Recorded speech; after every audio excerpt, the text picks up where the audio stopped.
जो कि उस इलाके से हम कुछ दिन पहले भी हम आए थे, जब कोई एक छोटी घटना के बाद पुलिस का जुर्म इंसान पर बहुत ज्यादा था। समाज के सारे गरीब लोग परेशान थे। 4 दिनों तक लोगों की दुकानें नहीं खुली थी। सारी माँ बेटी गरीब कमजोर तबके की परिवार डरे हुए सहमे हुए थे। हम उस वक्त भी आए थे, उस इलाके से काफी बचे, काफी लोग हमारे बीच आए हैं। मैं हमेशा लगातार मॉनिटर करता रहा, किसका बेल हुआ किसका नहीं हुआ, कोई कम तो नहीं कर रहा है, दुकान के लोगों को कोई परेशान तो नहीं कर रहा है। मैं लगातार एसपी साहब डीएम साहब से हमारी बातचीत उस घटना के बाद होती रही। मैंने यहाँ के सांसद को भी 2 बार फोन किया कि भैया युवा मोर्चा के अध्यक्ष को बड़ी, उसके परिवार को बहुत मारपीट की गई और उसको जबरदस्ती जेल में भेज दिया गया। जरूर आपको सरकार से वार्ता करने के बाद गलत केस में फंसाने वाले साथियों को बचाना चाहिए। सदन में भी मैंने ये बात कही। मेरी गहरी चिंता क्या है, और मैं आपके पास कोई राजनीतिक परिवेश और दृष्टिकोण में नहीं आई। मुझे सबसे गहरी चिंता इस बात की है कि आप लोग अपने बच्चों के प्रति ईमानदार नहीं है। आप लोग अपने भविष्य के प्रति ईमानदार नहीं है। आप लोग आने वाले पीढ़ी के प्रति ईमानदार नहीं है। आप पप्पू यादव, मरहूम तस्लीम साहब नहीं रहे, बहुत ऐसे बुजुर्ग, ऐसे साथी हमारे साथ बहुत लंबा चले जो आज हमारे साथ नहीं है। मुझे लगता है कि मैं जब सदन में या सदन के बाद कोई बात रखता हूं तो उसमें कभी भी मैंने राजनीति नहीं की, ना मुझे कोई राजनीति भाषण आता है। हमेशा मैंने अर्थ की बात की, इकोनॉमी की बात की, एक अच्छे इंसान को कैसे जीना चाहिए, एक अच्छे इंसान के परिवार की परिस्थितियों को कैसे अच्छा करना चाहिए। पहले तो आप ये समझिए कि जो लोग अररिया में आकर के मोटरसाइकिल पर देखते हैं कुछ लोगों को, या कुछ लोगों को देखते हैं कि आप दुकान में आकर के अपनी दुकानदारी करके जाते हैं, मैं आपको एक बात बहुत गंभीरता से कहूंगा। जब जाति जनगणना हो रहा था और जब सर्वे हो रहा था, तो मेरी चिंता इस बात को लेकर थी, जो निषाद है, शर्मा है, खत्मा है, कनकई है, मला है, बींद है, जोला है, दलित है, पासवान है, राम है, ऋषिदेव है, नुनिया है, गोड़ी है, कुम्हार है, कुमार है, गंगोत्री है, केवरत है, चाहे वो गरीब शेरशाबादी हो, चाहे कुलैया से गरीब हो, चाहे कोई भी मुसलमान हो, कोई भी जाति हो, चाहे वो किसी भी तरह का सुरजापुरी हो, समाज के किसी भी जाति के लोग जो अररिया में, चाहे वो ऊंची जात के लोग हो, चाहे सभी लोगों की स्थिति हम समझना चाहते हैं। तो आपको आश्चर्य होगा, इस दुनिया में सबसे ज्यादा गरीब प्रदेश, गरीब जिला अररिया है, किशनगंज। अररिया किशनगंज से ज्यादा गरीब पूरी दुनिया में कोई शहर नहीं है। 98.7% लोगों के पास लैपटॉप और कंप्यूटर नहीं है। 96% लोगों के पास एक व्हीकल नहीं है। किसी के पास यदि एक व्हीकल 2 चक्का है या 4 चक्का है, तो वो ईएमआई पर है, लोन पर है, वो अपने पैसे का नहीं है।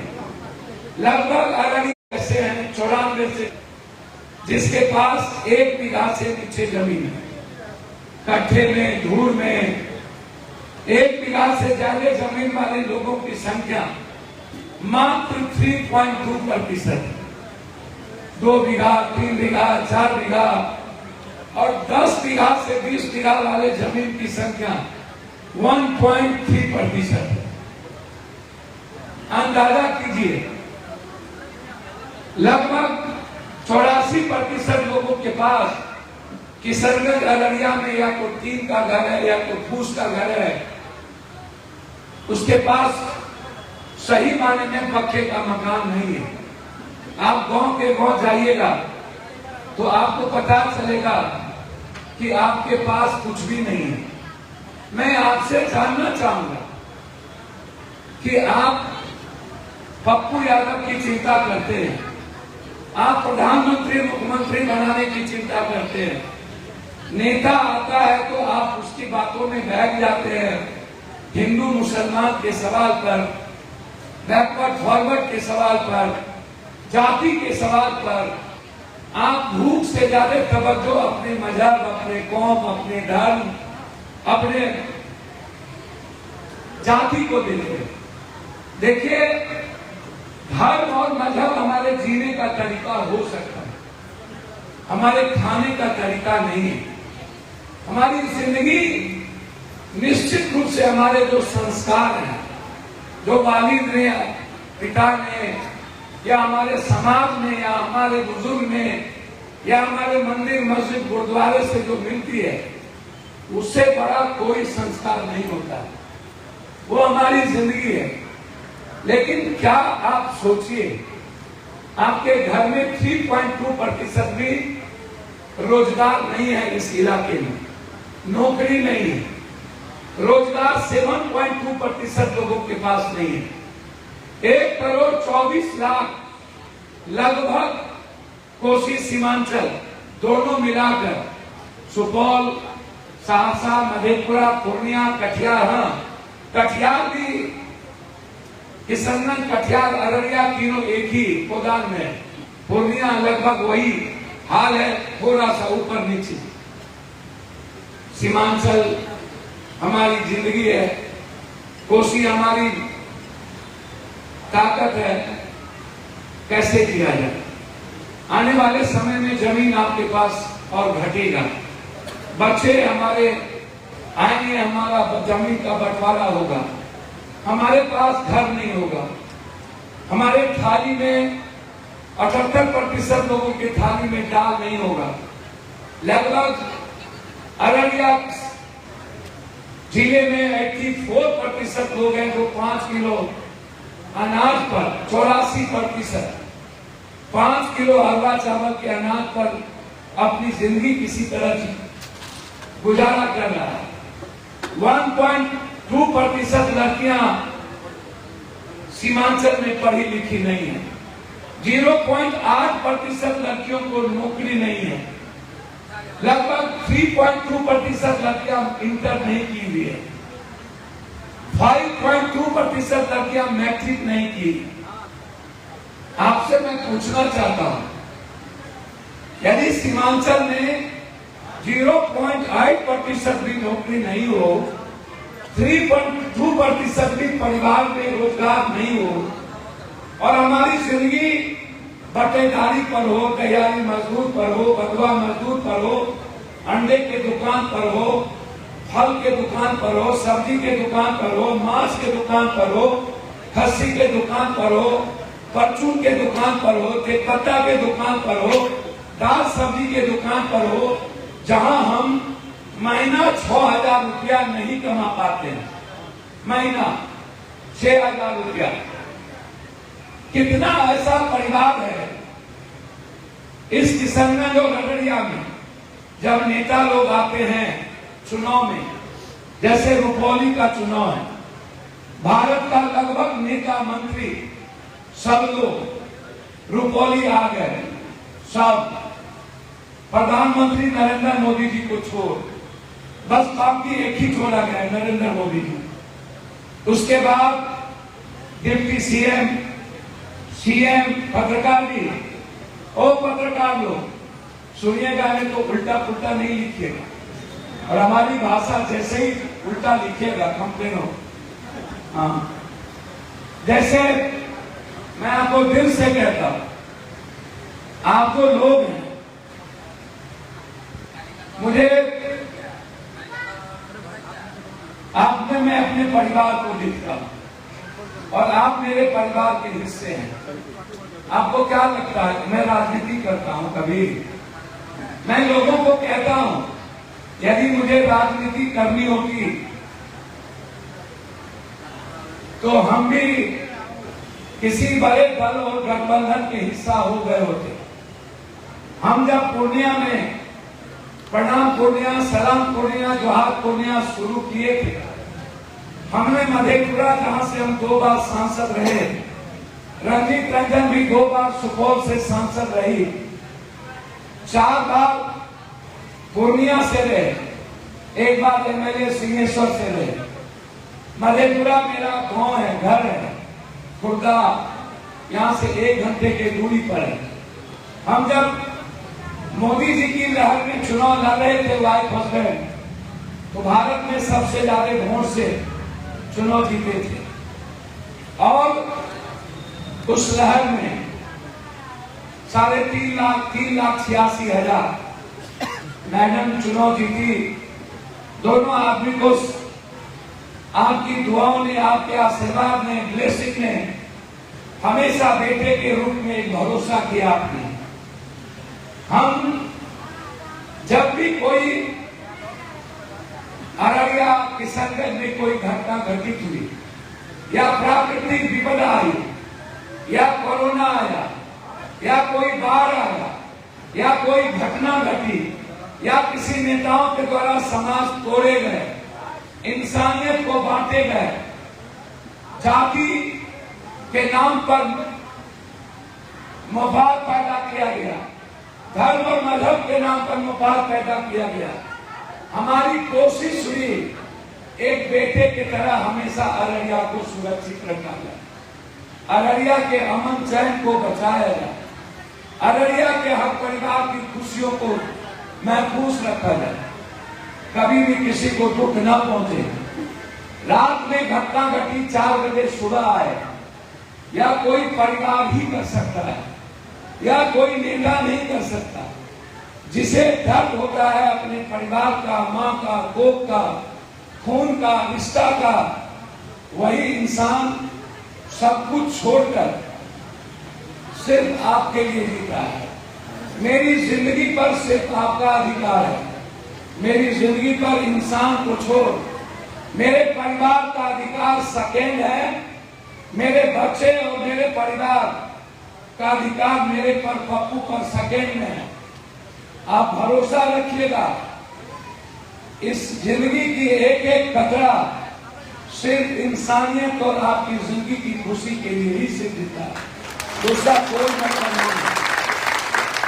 आप सोते, जीते, उठते, आप जो गरीब हैं, मिडिल क्लास के लोग हैं, जिस जात और धर्म के लोग हैं, मैं सबसे आग्रह करूंगा, आपको कोई दरवाजा ढूंढना नहीं है, आपको तकलीफ में नहीं रहना है, आप परेशान मत होइए, आप डरिए नहीं, आप गहरी चिंता मत करिए, आप अभाव में मत जिए। मेरी कोशिश होगी कि मैं हर घर की जिंदगी में अपना कोई एक सहयोग करूं। मेरी चिंता उसी पर को लेकर है। मैं जानता हूं यह जो अररिया सीमांचल कोसी है, यहाँ जो कलेक्ट्रेट में लोग बैठते हैं, ये लोग इंसान नहीं है, ये लोग रावण है, ये लोग इंसानियत के दुश्मन हैं। ये जो नेता आते हैं चुनाव में, जब चुनाव में लोग एक दूसरे को बाप बनाते हैं, नेता आए, डिप्टी सीएम ने कहा मैं रुपौली को नंबर 1 करूंगा। मैंने पूछा आज प्रेस कॉन्फ्रेंस करके, 20 साल से नीतीश बाबू की पार्टी वहां विधायक हैं, 20 साल में आप एक पुल नहीं बना पाए, 20 साल में, 40 सालों में, 70 सालों में इस देश में भ्रष्टाचार नहीं खत्म हो पाया। मैं नेताओं से हमेशा पूछता हूं, कभी आप समझ सकते हैं आम आदमी के दर्द को? जब वो ब्लॉक में मोटेशन के लिए जाता है तो उनसे 40,000, 1 लाख रुपया जमाबंदी मोटेशन की मांगी जाती है। आपको पता है कि सीआईसीओ और दलाल ये 3 आदमी ब्लॉक चलाता है। डीसीआरआर और एडीएम 2 साल के लिए आता है और पूरा अररिया पूर्णिया को लूट के चला जाता है। 2 साल में किसी को क्या दर्द होगा कि पप्पू यादव की मां, पप्पू यादव की बहन, पप्पू यादव का वालिद और पिता, पप्पू यादव का भाई किस जिंदगी को जीता है? वो आता है पैसा दे करके और पोस्ट पर आके बैठता है और उसे लगता है कि जितना जल्दी 3 गुना पैसा कमा के हम चले जाए। कोई माँ बाप नहीं है देखने वाला। जब राशन कार्ड के लिए हम जाते हैं, जमाबंदी 3 साल 2 साल तक मोटेशन नहीं होता है। मोटेशन सीओ रखा रहता है। सीआई जब तक दलाली पूरी नहीं होती है, दलाल लोग जब तक 1,40,000 वसूलते नहीं है, तब तक गरीब और आम आदमी का मोटेशन जमाबंदी नहीं होता है। ये कैसे चलेगा? मैं आपको यही कहने आया हूं, जो लोग नेतागिरी करते हैं, कोई भी पार्टी, उनसे कहिए तुम्हारी औकात है ना तो तुम 2 गरीब की जिंदगी बदल के दिखाओ। तुम नेतागिरी करते हो, तुम्हारी हैसियत है तो मुझे कलेक्टर और सीओ से न्याय दिला के दिखाओ। तुमको कोरोना आया, पूरी दुनिया की हम मदद की, हम जेल में बंद हुए, हम इस कोसी सीमांचल और बिहार के मजदूरों को अकाउंट में 2-2 हजार रुपया, 34 करोड़ रुपया से ज्यादा सारे मजदूरों को लाना, दिल्ली में, अन्य शहरों में सारे मजदूरों को खाना पहुंचाना 1 महीने का, कोटा से अपने बच्चों को लाना। पूरे बिहार में जब सब लोग अपनों का लाश छोड़ देते थे, तब हम उनके लाश को उठाते थे, तब हम उनके लाश को जलाते थे। हमको क्यों नहीं कोरोना हुआ? हमको क्यों नहीं जिंदगी मरी? क्योंकि हम इंसान से मोहब्बत करते थे, इसीलिए कोई कारण हमको नहीं मारता। हमारी जिंदगी इंसान के लिए थी, हमें डर नहीं था, क्योंकि मेरे सामने मेरे अपनों थे जो करा रहे थे, जिनकी जिंदगी को अलग कर दी गई थी। इसीलिए जब पटना में बाढ़ आया, मुख्यमंत्री जी घर से 11 दिन नहीं निकले, विपक्ष के नेता नहीं निकले, वहां के एमएलए भाग गए, डिप्टी सीएम भाग गए। 12 दिन अकेले पप्पू यादव को खाना खिलाना पड़ा। एक घर जाकर के भर दिन भर रात खाना खिलाते थे। पटना में क्यों?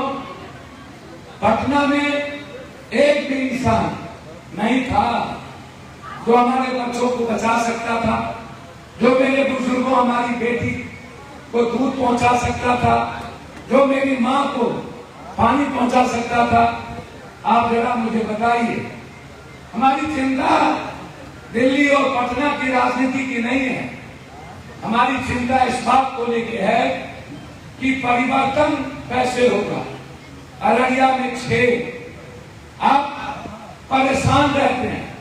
बिना पैसा दिए थाना में केस नहीं लिखा जाता, बिना पैसा दिए थाना में चार्जशीट नहीं होता, बिना पैसा दिए थाना में डायरी में भेजा जाता। पैसा दीजिएगा तो डायरी से नाम कट जाएगा, पैसा दीजिएगा तो चार्जशीट भेजेंगे, पैसा दीजिएगा तो हम आपको चार्जशीट रोक देंगे। हर चीज पैसा। जो न्याय मिलना चाहिए उसे न्याय नहीं मिलती।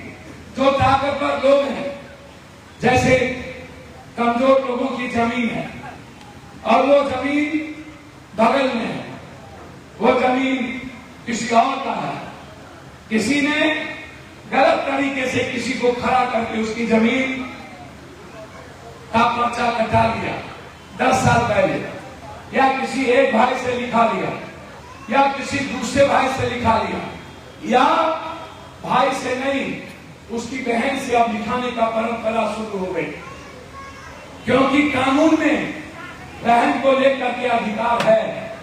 इसीलिए अब तलाक लोग बहन और भाई के बीच में लड़ाई शुरू करवा दिए। पहले ऐसे हालात नहीं थे। अब ये जो माफिया है, ये जो जमीन माफिया है, ये लोग बहन की चिंता नहीं करते।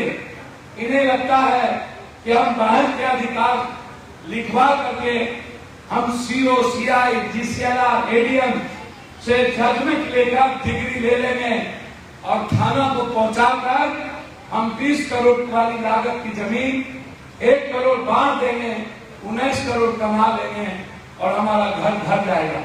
ये कौन लोग हैं? ये वही लोग हैं जो समाज में वर्चस्व दिखाते हैं, जो कहते हैं कि मैं जात का ठेकेदार हूं, मैं कौम का ठेकेदार हूं, मजहब मेरी मुट्ठी में है, धर्म हम जो चाहते हैं वही होता है। हिंदू दंगा कराएंगे, हम हिंदू सम्राट हो जाएंगे, गाली देंगे, हम फलना हो जाएंगे। ऐसे लोग हमारे सीमांचल में, ऐसे लोगों की संख्या जो गरीब से मोहब्बत नहीं करता, जो इंसानियत से नहीं करता, बस वो अपनी दुकान चलाना चाहता है, अपनी दुकान को जिंदा रहना चाहता है, अपनी दुकान के बदौलत अपने आने वाले बच्चों को पेट भरना चाहता है। उनको आपसे मतलब नहीं है, उन्हें हिंदू से मतलब नहीं है, उन्हें संस्कार से मतलब नहीं है, उन्हें मुसलमान की खिलाफत नहीं करना है, उन्हें मुसलमान से नहीं लड़ना है, उन्हें हिंदू मुसलमान के नाम पर अपनी दुकान चलाना है, अपनी राजनीति करनी है, उन्हें MLA MP बनना है। वो सपना देखते हैं क्योंकि उन्हें काम पर भरोसा नहीं है। वो वीडियो के दलाल होते हैं, वो कलेक्टर को, SP को बाप कहते हैं, दादा कहते हैं, वो बाबू कहते हैं। अच्छे कलेक्टर SP को कहिए, कोई दिक्कत नहीं। लेकिन जो लोग अररिया में चारागाह बना दे, अररिया में आकर के ब्लॉक से लूटने की परंपरा शुरू करें, जो लोग आधार कार्ड के लिए पैसा ले, जो लोग राशन कार्ड के लिए 3400 रुपया के बगैर ना करें, जो लोग ऐसा लोग, जब तक मेरे गरीब और मां के हाथ में राशन कार्ड के लिए 3400 रुपया नहीं होगा, उन्हें कोई देखने वाला नहीं। रसोईया 800 रुपया, ममता का कोई पूछने वाला नहीं। आशा वो बेचारी बहुत मुश्किल में रहती है। 5 किलो अनाज में 2 किलो खत्म हो जाना। ये जो नरेंद्र भाई मोदी जी राष्ट्रपति अभिभाषण पे जब चर्चा हो रही थी, मैंने कहा कि आप चलिए कोसी, सीमांचल और बिहार, कहां जल नल योजना चल रहा है, किस गरीब के घर में लैट्रिन और बाथरूम बनी है, कहां पर ODF है, आप हमको दिखाइए। यदि आप 90% नाला बंद, 95% ODF नहीं है, और आप हमें हिंदू मुसलमान और जात पात करवाते हैं। आयुष्मान का कार्ड बन गया, लेकिन आयुष्मान का पैसा गरीबों के भी बीमारी के इलाज के लिए नहीं मिलेगा। हम आए, हमने बिहार के AIM से बात की, हमने डॉक्टर साहब से बात किया, हमने कहा डॉक्टर साहब आप हमारे अपने हैं। हमको लोगों ने कहा कि पप्पू जी